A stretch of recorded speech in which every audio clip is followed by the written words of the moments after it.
rehearsal. Yeah, I don't know what that is. We'll figure it out. All right. Lamar Thomas is in the chat. 1 second, Lamar. I'm going to I refresh can. it. What's going on? He was talking to me. I don't think you can hear him. No, I can't hear him right now, but I'm going to refresh his link because I want him to just show up in the box that J. Scott was in. So if he can hear me. Can you hear him, Lamar? All right. He said he can hear you, JT. Okay, cool. I'm about to just refresh his link real quick. So when that happens, Lamar, just go ahead and accept that for me. I'm going to transfer you to a room and you'll end up showing up for us.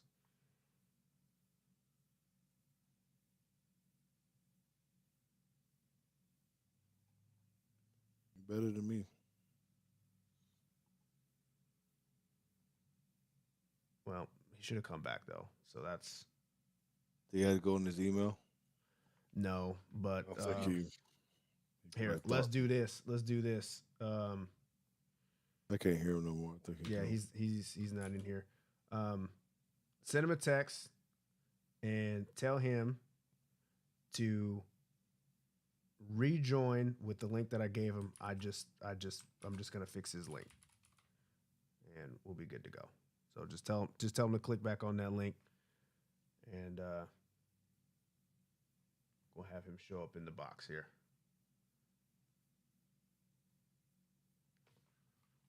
All right, I just text him.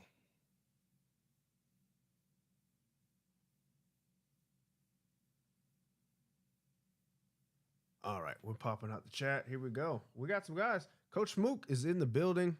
Coach Mook, what up? Mook, what up? What up? Yep, we're gonna get Mr. LT back in the house. Yeah. So what happened, Coach Smook, was Lamar Thomas is going to join us. Then this is a Teague's Take exclusive. Oh, look at it. Look at it. Wow.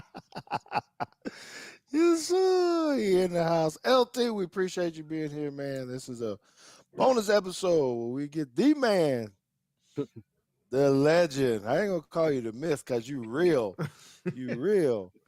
Man, I appreciate any invitation or whatever you about to say. I appreciate it coming from you, Mr. Teague. No, you know what? Because before we even get into, talking to you about this playoff stuff and all this kind of stuff, I need to let's go ahead and put this out here, right? Because we talk about it. You've been on our show before. I've been on with you and Gino and all this. And why do you think people think we hate each other at this point? Always something in Twitter, like you said, someone saying something. What do you? How you feel about this, man? Can't people just play football and end up letting stuff go and? I don't think so. I don't think so. Whether it's, a lot of these fans, they hold on to it, and it's unfortunate to say they look up to us. Some of them are way older than us, but they look up to us and they want to be where we were, and they kind of put themselves in our shoes, and they really think that guys hate each other. Man, we play against each other, and we compete, but at the end of the day, hey, we end up on the same team sometimes. We end up actually being, friends. I mean, to me, it's playing against you. You made a great play. I can't hate you. Hell, if that's the case, if that was all that, I wouldn't have let you make the play, or I would have done something different. But it happens, And I like to tell people all the time to say, you probably hate Teague. No, I don't hate Teague, man. He made a great play. That's. Somebody's beat him before. Somebody's. I always say this. That, there's a lot of people on my highlight tape. A lot of people. Mm-hmm. And if I can somehow narrow mine down to maybe being on a couple people's highlight tape, I was a pretty good ball player. Then. You know what I mean? That's the way I look at it. Well, we boys and stuff, so I can say this, Yeah. but I'm glad you're on my highlight tape. You help make me some money, man. You help make me some money, man. I appreciate it, because you gotta have the right people on your highlight tape. That's You know what right. I'm saying? That's right. I You try to were stay like off. I try to stay off Barry Sanders highlight tape and Randy Moss and all the rest of them. people on Hold this. on, let me jump in here because you are on Barry Sanders highlight tape. I am not on Yes, his you are. tape. You keep Yes, you are. saying that, man. It may be brief, but you are there. No, go watch the episode that he just came out with, the new thing on Prime or whatever it is. What's the name of the I can't remember. I want to give us a little poll about when he retired. You know, Bye Bye Barry. I think that was the name of it. You got to watch it. It's a lot of guys on this highlight tape. I know, but see, I was in there, and it wasn't because he was juking me or shaking me. It's actually just chasing them down the field because they'd already got past. But I do know there was a specific camera angle where Barry's always going this way, and you going this way. JT always hating, man. I was a teammate with John Lynch back in the day, and he's on that highlight tape. He's a Hall of Fame. Brooks on that highlight tape. There's a lot of dudes on that highlight tape, man. That's just the way the game is. When you play at the highest level and you're playing against good players, sometimes they win, man. You know, that's all part of it. You know, for me personally, went a long time without losing, and it finally happened. You guys, you know, you guys won a lot of games while you were at Alabama. Sometimes you lose, man. You know, that's all nature of it. Unfortunately for that team in Tallahassee. Tallahassee. Wait! Before you forget, before you get to that, because people are going to ask me this, and I know they want to say this because of something that you said about us being competitors and all this. Yeah. And our boy, you probably know him better than me or whatnot, because some people would say what you said could be truthful in one sense, but maybe not in the other, because someone that maybe have some of the cloth that you might like have would be Terrell Owens, right? And we're I don't know, 20 years past this still, and we're still having our little conversation via Twitter where it looks like, you know, he don't want to have anything to do with Mr. Teague and, you know, going on being what's the guy's name? What's the comedian's name? JT, who's with Kevin Hart, and saying how he did this to me and that and every now and again. So what do you say about that though? Does that doesn't really fit your narrative of what you're saying about being a competitor and understanding that stuff happens? You know, I think I told this story when I was on your show last time. We acquired, I think we drafted a kid from Florida State who I beat for a touchdown, a game-winning touchdown. Clifton Abraham from Dallas, and went to Carter, played at Florida State. He was a cornerback, beat him for a touchdown.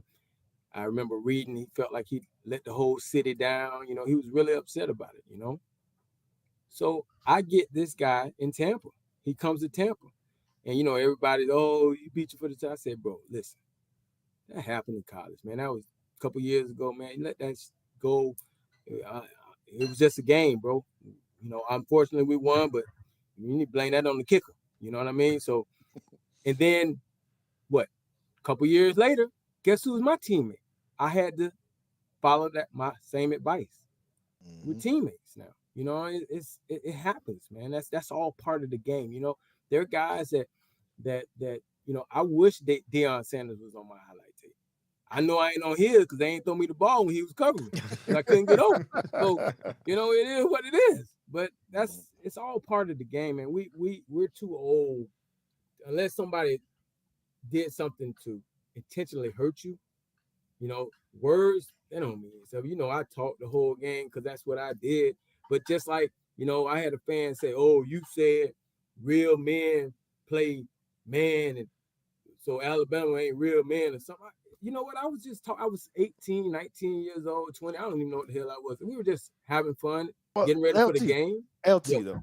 Okay, look, you just told me a little while ago that you were just speaking to the president of the University of Alabama. I got about some and you know, you sent it to me. I'm like, okay, what is going on? Why is he up in here on the Alabama side more than anything? But then you just told me something that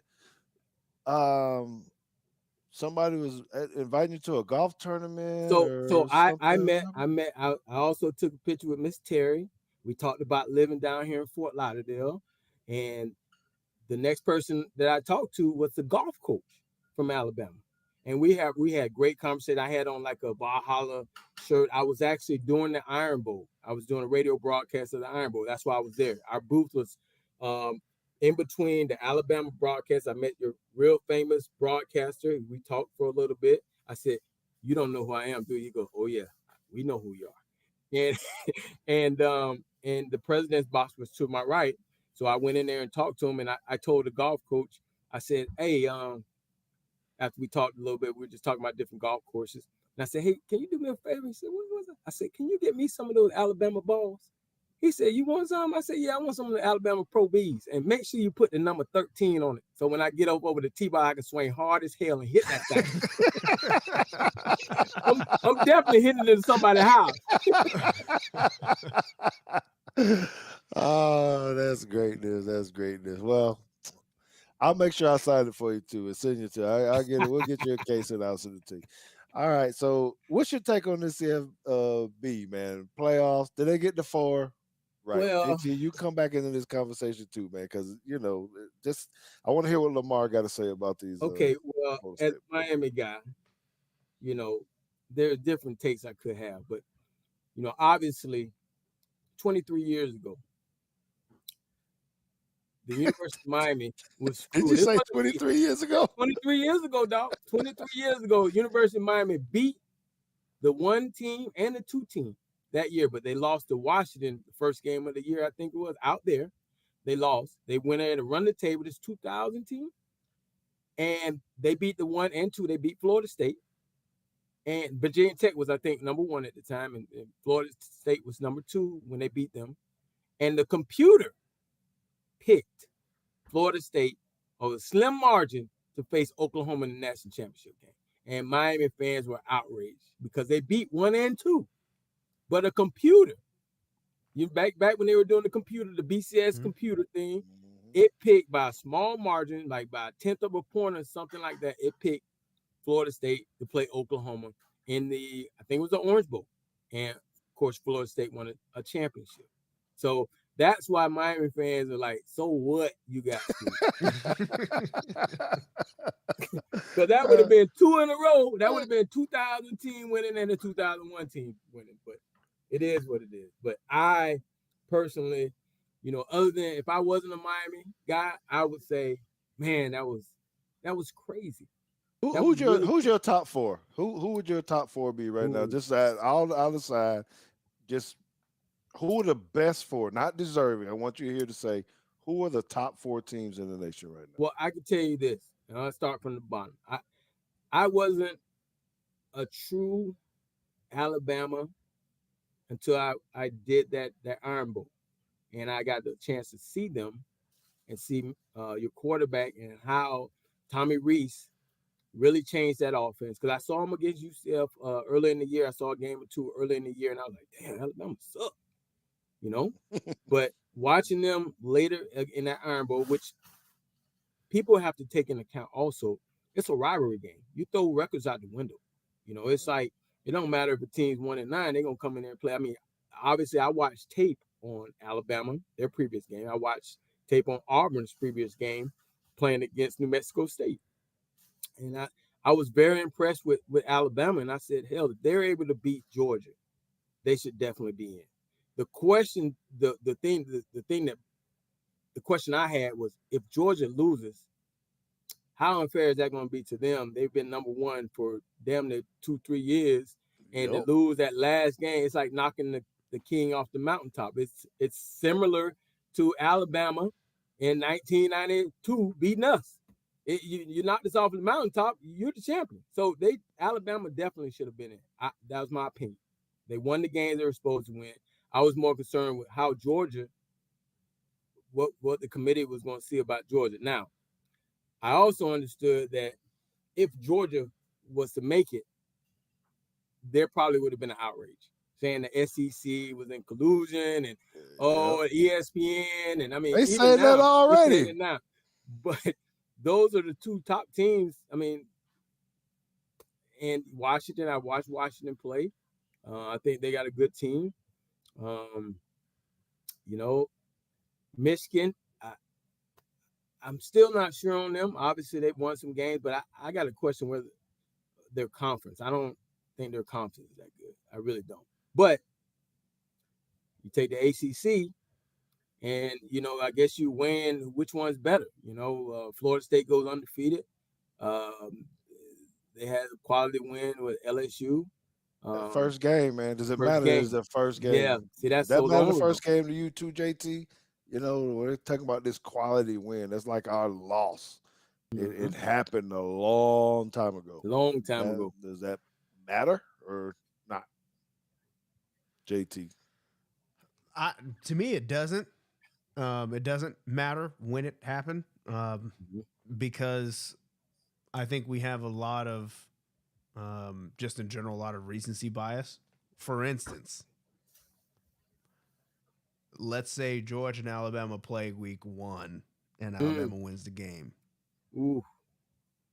We're talking about Georgia very differently if that game happens 12 weeks ago, but because they lost right now. So it's always that thing of like, we can go back to Oklahoma State and whatever year that was when they lost to Iowa State. There's many things like this where it's like, yeah, if you're going to lose a game, you better lose early. Don't lose late. So that's how it used to be. That's how it used to be. I would argue that's the way it still is. Still is. Obviously. Georgia. Yeah. It still is. It still is. So, I really think, and this is a larger conversation than just Florida State this year. Then what I try to do is remove myself from the record all the time because we definitely live in a world of you are what your record says you are. And this is why teams don't schedule big time opponents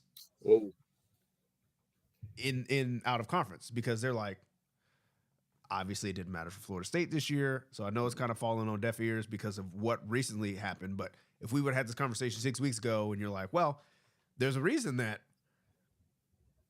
Team A doesn't go and schedule, they're not going out there to play USC. They're not going to go play Washington. Alabama's not trying to go up to Penn State again and play Penn State in Happy Valley or whatever because the committee or the computers or whoever the powers that be just look at the numbers and they say you are who your record says you are. Doesn't matter who you played. This is why I think Florida State does have a legitimate argument about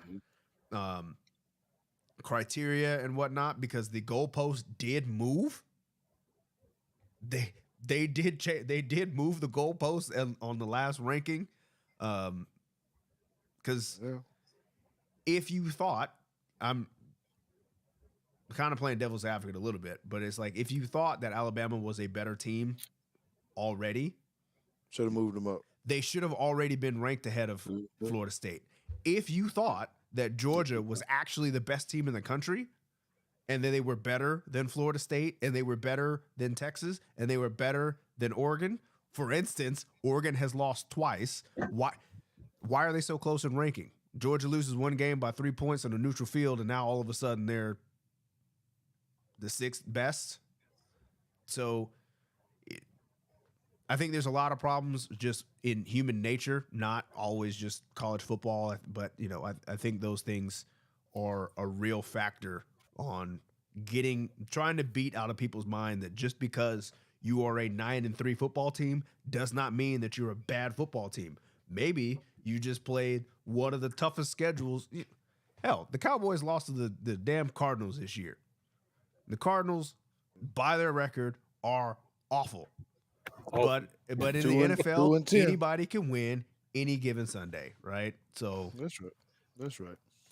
Okay, so LT, you kind of do this couple thing. I know we got you late and you're out there on the East Coast time and all that, but you were kind of chiming in on these pass interference stuff, and you were saying some stuff. Yeah, tell me about this back shoulder throw. I'm interested to see. Let me just explain something to you as a coach. Okay, so I was asked when I was in the SEC coaching at Kentucky by Eddie Grand, who was the coordinator, who dabbled in, I wouldn't even say dabbled, he drowned himself in the Wildcat. Okay, we ran the Wildcat at least 90 times a game. Was that Yeah. with who was the running back? That was Smoke? That was Benny Snell. Benny Snell, Yeah, yes, Benny Benny Snell. Snell. Yeah. And that, we ran that, and obviously I was like, shit, I should have been coaching at Georgia Tech or Navy or some shit. I mean, you to get the receivers hyped up to go in the game. Coach, what we in? Right before the series, I had to hold on, act like I'm talking to somebody. Yeah. All right, Wildcat, go. Because if you tell them Wildcat while they stand on the side, oh man, I ain't going in there, man. Come on, man. Right. But anyway, so he asked me at a certain point. He said, "Hey, I need you to teach the back shoulder throw." And I said, "Well, I honestly don't know how to teach that." He said, "What do you mean?" I teach to win at the line of scrimmage. See, for me, it's a cop-out. You get jammed up. Guys get jammed up on purpose so they can make the quarterback throw them open. I believe in winning. You win. Dan Marino and them guys, they're not going to, they want you to win. I want you to squeeze them, get over the top. We throw the ball in there. You either catch it long or you come back or you jump up and catch it. You make the play or whatever. But these guys today, they want to get jammed up so they can throw you by and catch the ball. And I'm like, bro, I like to score.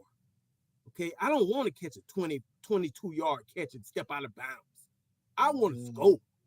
And that's, to me, it's a cop-out. That back shoulder, that's a for these guys, I mean, it's part of the game now. I mean, they do it all the time. And I was listening to you guys earlier. It's, they're trying to get the penalty, all this other stuff, man. I just enjoyed beating you at the line of scrimmage, getting in front of you, shielding you from keeping you on my back, shielding you, or either going up and catching the ball. And it's hard to teach, especially when you're trying to teach winning at the line of scrimmage. That's a very good take, a very interesting take. Never really kind of thought about it that much. I know the game has changed so much that, it used to be just down in the red zone or around the goal line on the back shoulder deal, try to catch it right on the pylon, but now it seems like it's everywhere. And it's everywhere. I don't know. It's just making it really hard to play defensive back, honestly, because then you do have to teach how to defend it. More than just teaching how to run it and the timing of the quarterback. You used to teach down there, turn away from the defender, but hell, they're throwing you away from the defender basically because they're back shouldering it, and it's over here. It used to be you catch it and you turn. So the defender, when he goes for the ball, he misses. But now the ball is already thrown over there. I mean, it's up to the quarterback. One thing we gotta throw away from is that shirt you got on. What is that, man? Is that a quilt you put together? Let me get the full screen back on here. What is this thing, man? I see no, it's not. It's not patches, man. This is from Caneswear. This is my shirt, man. It's a golf shirt, baby. This is nice. This kind of Miami-ish, Hawaii-ish. It says, "Hey." That's what it says. Like your shirt, Alabama just said Bama. That's it. Bama. Well, no, it's a shorthand slang way of saying champion. Why put all the letters on there when you can just put 4? That's right. Let me see what I got here. Let me see. Yeah, he got nothing. He trying to show that little ring, a couple of rings up there. Two of them. Obviously, you got one of mine, but it's okay. Yeah, all right. Hey man, you know what? Hey, look. Wait. I like to say you stole it. You know how hard it is to get them rings, man. Yeah, it is. And try to get Super Bowls. People always ask me about Super Bowls. You get Super Bowl? I was like, bro, no. I wasn't ones that got lucky and got drafted on the Super Bowl team. Won it my first year. Never ever got it again. I got close. Got to the NFC Championship. I think I got to the AFC against Denver, and my man Terrell. What's Terrell like? Davis? Running back. Terrell Davis. He's still running. We ain't tagging him yet. Oh yeah, no, Hey, that dark skinned Joker would hurt, boy. You hit him, that thing hurt, brother. Talking about he had a migraine. No, shoot, that dude was solid. He is the migraine. Yeah, that dude was good, man. That dude. So I like to show off my reins to Buck, T-Buck. I saw Man. you counseling him on Twitter too, since he was crying about FSU. Yeah, he was crying, but he always he goes to the box. And he got that thing, that New England World Championship ring. Put my little thing away. That's right. Hey man, so tell everybody where you at, how they can find you. I know you got a podcast going. You're active on Twitter. I want to tell everybody where you at, man. Yeah, well, you see right there, Lamar Coach T is my Twitter handle, and I do have a podcast. I think we got 2 more to go since we're in the Pinstripe Bowl.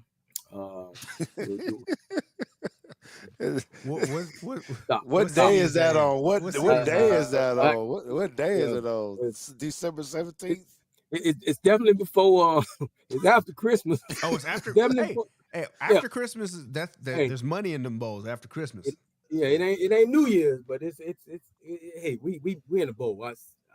There's some teams. There's another team in our state that left home. Florida. Who you playing? Who you playing? Who the playing? I ain't know who it is. Rutgers, maybe. I don't know. Shoot, somebody. Yeah, maybe Rutgers. It might be Rutgers. Hey, then quick thoughts though. How you feeling about that? Because Rutgers is better than people thought they was gonna be. I think their head coach is Greg Schiano. Yes. He was a great recruiter down in South Florida. He's done I remember one time back in the day, Rutgers had a sign up on I-95. They spent a lot of time. They had to come play at Rutgers. They spend a lot of time in South Florida getting some kids, so they do a good job up there. It's going to be interesting, primarily because, and I'm sure they play Rutgers. I ain't even look because I saw Pinstripe. I was like, okay. That's the name of a bowling alley. Yeah, anyway. So it's the name of a lot of stuff. The thing is, in these bowl games like this, and you'll see it, it's a lot of dudes ain't playing. I mean, could you imagine back in our time, a guy said, hey, bro, I ain't playing in this game, bro. I'm going to make this money. He could never come back around, and you go. So Miami right now, they're going with the third string quarterback, third string. He was third string. The first quarterback, because TVD is transferring, right? He's transferring. Okay, the other one got hurt against Florida State. He broke his arm or something, and the third string guy never got in during the season, so he's gonna take the snaps. Yeah, he's gonna take the snaps, and so now on top of that, all your transfer guys are gone. They're not playing. You see what I'm saying? So you're gonna have some of these bowl games are gonna be watered down, and the team that takes it the most serious, the team that has their starters that have played all, 11, 12 games, they're going to be able to do some damage against some of these teams that are going to be left with the covered bare. You know what I'm saying? It's a lot of teams. You look at this transfer portal stuff, man. It's like the Wild Wild West, man. Yeah, it's bad. It's bad. You know what? But that's why it's going to change when they go to 12 teams, and it's going to force people to play a little bit. Unfortunately, George, and I can understand why some schools might be upset, because you think about it. At Alabama, y'all been getting paid for a long time. So now everybody else is catching up. I mean, shit, man, it's a hard deal, bro. Don't make me start with Luke Skywalker and all the rappers and all them places y'all used to hang out at. Don't go there. That was just untraceable, untaxable money. That was his hand. I heard about the handshakes. I remember Mike Smith went to my high school. You know what I'm saying? Nah, I don't know what you're talking about. I would have loved to go into a basketball game with you back in the day. Boy, you crazy. So anyway, you never did tell everybody what the name of your podcast was. Oh, it's the Lamar Thomas Show. We got 2 more shows to go. obviously no Alabama fans gonna watch it, but we did get a lot when you came on. We appreciate that. We appreciate you you gracing us with your presence. You and son done a great job on this show. I've watched it a couple of times. I enjoy it. I actually enjoyed the lineman take on that. Yes, Because sir. Yes, sir. that's ball, man. I love talking ball. I love hearing ball, man. So you know what, JT, we got to make sure we get Coach Lamar Thomas on here when we're breaking down wide receiver film sometime because we do Oh break yeah, down yeah. We do all that. aspects of that. We do that Hey, I quite tell you often. what, and that number 3 y'all got, Mm-hmm. I like him. Number 3. Well, I was standing on the sideline talking to Charlie Strong before the game, and he was like, "Number 3 remind me of you." I'm like, Wait, hold on. first of all, Run that back for me. What is Charlie Strong doing on the sideline he was on your sideline. this He's year? he's an analyst. Yes. He's back as an analyst. I didn't know Yeah, that. he was back. He's on your sideline. I went down there. I talked to him. I was looking for Coach Kevin Steele, but he came out late. I saw T-Rob, talked to him a little bit. mm-hmm. But Coach Strong was like, that number 3, that's a bad boy. And he showed it, man. He's a hell of a player. I said, well, Coach, first of all, he about 25 pounds heavier than I was in college. Okay. So I don't know what the hell you talking about. That's a bad man right there. I was a stick man. That's a man. I was a stick man. That's a man. He's a bad. But I like what your coordinator has done. He's made it simple, and he runs a lot of flood concepts where everything is to your quarterback, so he doesn't have to go here, and look all around. And I enjoyed watching the game and what Tommy Rees how he's been able to change the offense to fit his quarterback. Put it that way. And that's important. That's important. We had Lamar Jackson at Louisville with Coach Petrino, and a lot of people say, "Oh, there's no way it worked."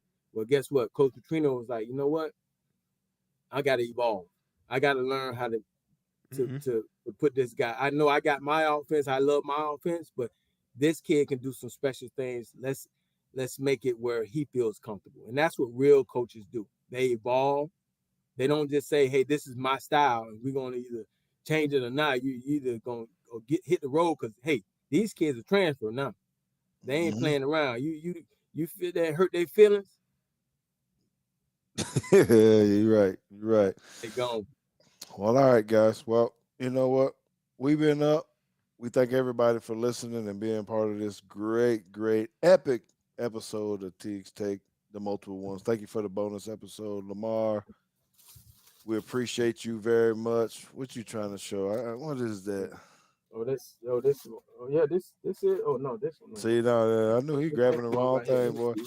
We got to call two of my national championship footballs right here. This is Miami 33, Alabama 25. Oh, that did happen, didn't it? My bad. Because nobody want to believe that happened. Yeah, no, 1989. He always want to bring up 1989. What was it? What was the final score? It was 30. What y'all? 33-14. I think we had 14. 31-14. I think 31-14 or 13. It was a lot to a little bit, and y'all kicked out. It wasn't enough. Whatever it was. It was enough. 4-13. But anyway, man, Coach, my buddy, my friend, my everything, bro. I appreciate you coming on, man, and just anytime, dog. Having an attitude you have, and you know that we'll always support you too when you're doing your podcast as well. Is that my freaking picture up back there? Oh my God! Let me turn this shit off. Bye, man. Kick me off, man. I'm done, man. I'm hanging right up, there, man. It's right there. Bye, Felicia. Oh, that's crazy. He's stupid. It took him a whole 33 minutes. Oh, well, JT, I guess that's a great way to end the show to let y'all know that we do appreciate him, but we are forever a join at the hip. All right. So thank you guys. Subscribe, like, send this out, share it out. It's a great episode for everybody. Don't forget, we're sorry we're behind on dropping some other things. We've just been super busy and we're doing super late the holidays. Things. It's the holidays. So it is what it is. He got to get to his kids. I got to get back in bed so I can go to work in the morning as well. JT, any last words for anybody? Nope. See y'all next week. Peace.